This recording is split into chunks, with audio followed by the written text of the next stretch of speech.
Olá, meu amigo, olá, minha amiga, tudo bem? Espero que você esteja bem. Vamos dar continuidade aos nossos estudos na disciplina de filosofia. Estamos estudando em filosofia, você se lembra bem, sobre Santo Agostinho.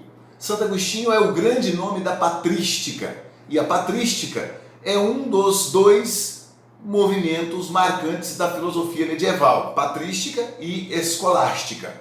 Na aula passada, nós conversamos um pouco sobre a classificação que Agostinho faz sobre o mal, falando que existem 3 tipos de mal. Conversamos também sobre livre-arbítrio, conversamos sobre pecado original e de que modo esses elementos todos se intercomunicam na filosofia agostiniana.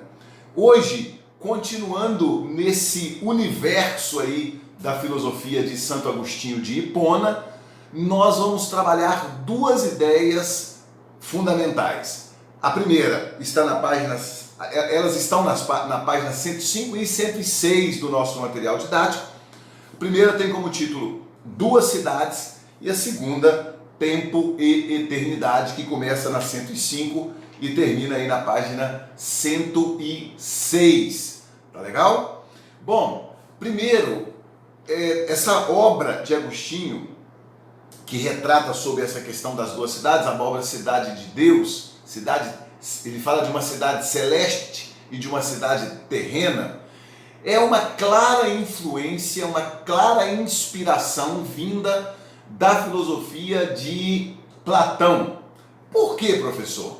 Você deve se lembrar que Platão diz que a realidade está dividida em 2 dimensões. Uma que ele chama de inteligível, de mundo das ideias, e outra que ele chama de mundo sensível, ou a dimensão captada pelos sentidos. O Agostinho, depois de ler Platão e influenciado por essa concepção vinda da filosofia de Platão, acaba reproduzindo esta ideia na sua filosofia, mas a filosofia agora, cujo conteúdo é um conteúdo cristão.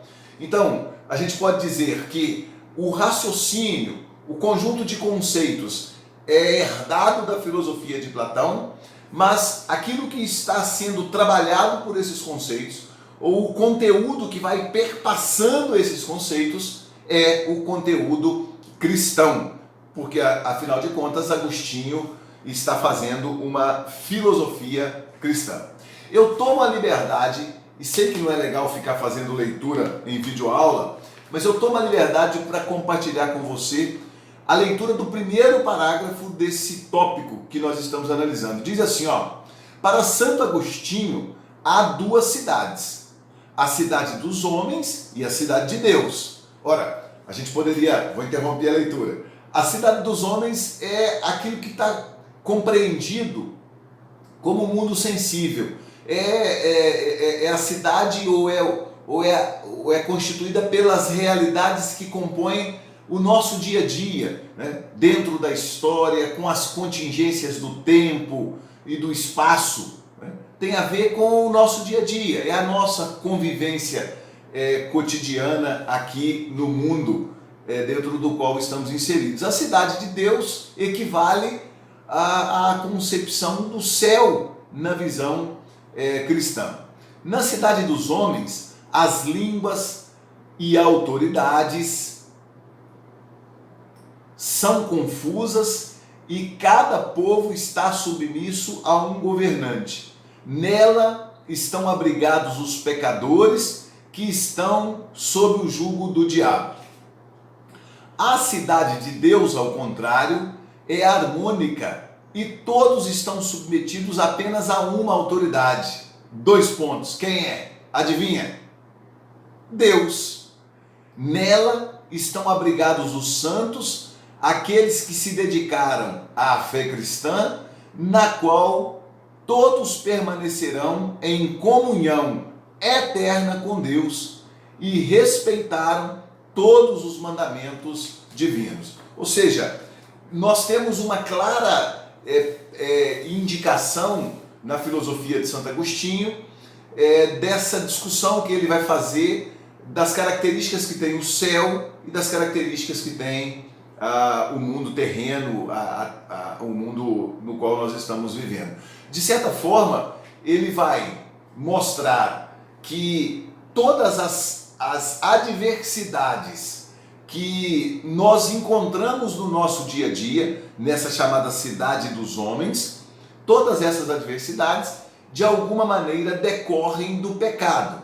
Desde a ideia do pecado original, cometidos por Adão e Eva, que vão marcar, como se fosse com um selo, a natureza humana subsequente, e por causa disso, a gente vive adversidades, a gente vive dor, contradições, a gente está obrigado a se sucumbir às autoridades políticas que muitas vezes não têm a menor noção de bem comum e acabam exigindo das pessoas comportamentos, ações que são sofríveis e assim por diante.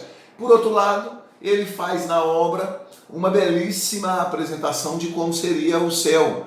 E a ideia fundamental é de que tudo aquilo que existe enquanto dor aqui no mundo dos homens, na cidade dos homens, tudo aquilo que existe enquanto dor no mundo sensível está superado de modo absoluto lá na cidade celeste, né? E uma característica que vai ser trabalhada no ponto subsequente aqui, quando fala de eternidade e tempo, é que essa cidade divina é marcada pela eternidade. Em outras palavras, é marcada pela não incidência do tempo. Cara, isso aqui é um negócio, a princípio, aparentemente difícil e complexo, mas eu vou te dizer de verdade, é a coisa mais simples do mundo. Vem comigo.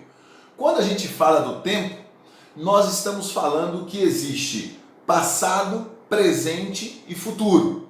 Então nós dividimos a existência, nós dividimos o nosso estar no mundo nessa dinâmica temporal, onde algumas coisas já aconteceram, algumas coisas estão acontecendo e outras provavelmente acontecerão. Entende? Então, por exemplo, nós atualmente estamos vivenciando as consequências de uma pandemia. Isso tem a ver com o nosso momento presente, não é? Quando nas reportagens que você está assistindo, alguém faz referência à chamada gripe espanhola do início do século passado, onde milhares de pessoas também morreram, nós estamos claramente situando aquele acontecimento no que nós chamamos de passado. Quando a gente diz, não, daqui a algum tempo tudo isso terá passado, nós vamos poder comemorar a Páscoa de novo, com alegria, com aglomeramento, ou com aglomeração social, mas eu acho que existe a palavra aglomeramento. Nós vamos poder juntar de novo, etc. Quando a gente faz essa prospecção, essa projeção, nós estamos claramente falando do nosso estar aqui no mundo ligado ou visto numa perspectiva do futuro. Então, para nós que vivemos na chamada cidade dos homens, nós interpretamos, nós compreendemos o nosso estar no mundo sempre dentro de uma dinâmica temporal, né? As coisas sempre aconteceram numa determinada hora, num determinado dia, sempre aconteceram num determinado momento. Todas essas expressões designam a incidência, o império do tempo sobre nós. O que Agostinho vai mostrar, e aí ele vai mostrar isso, associando isso especificamente ou principalmente a partir dos atributos da divindade. Deus não está submisso à força do tempo. Ele está, vamos metaforicamente dizer, ele está fora, ele está acima de qualquer tipo de incidência, de império do tempo.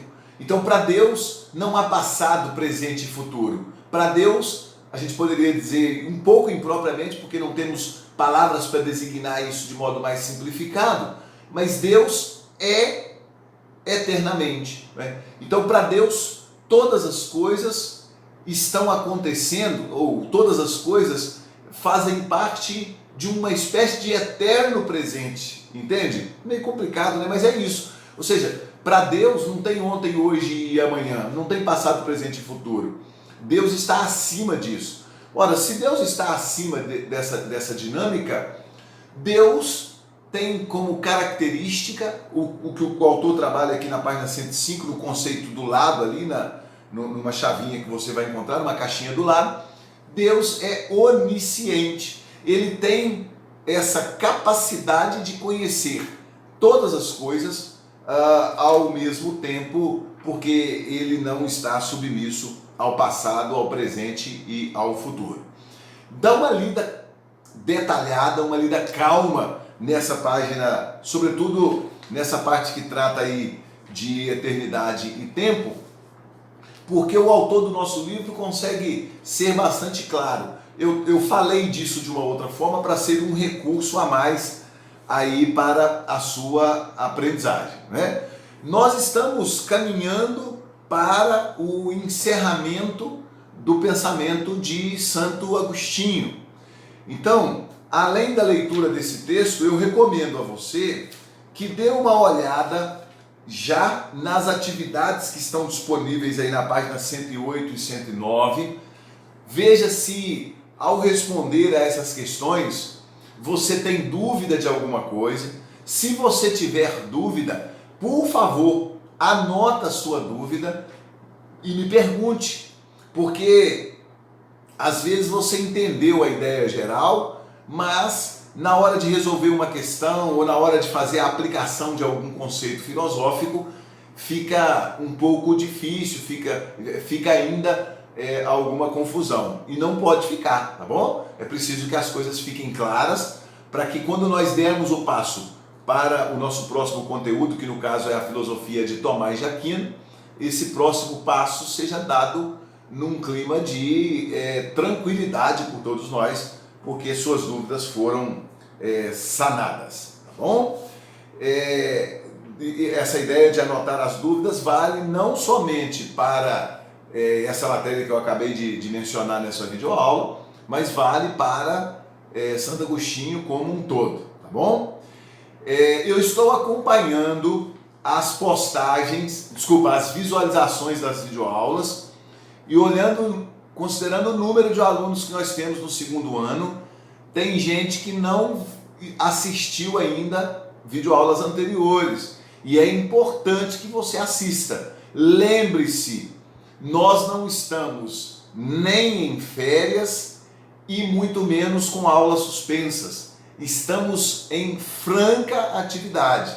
Nós, professores, temos trabalhado muito para que o processo de aprendizagem não pare. Portanto, da sua parte, é absolutamente indispensável que você vá cumprindo semana a semana aquilo que está sendo trabalhado, tá legal? Para que os prejuízos de aprendizagem fiquem mínimos ou até mesmo zerados, é a nossa expectativa, tá legal? Continue contando comigo, eu confesso que estou com saudade de vocês e estou contando com a seriedade de vocês no cumprimento daquilo que compete a cada um, tá bom? Continue aí firme, um grande abraço e a gente se vê. Fique bem!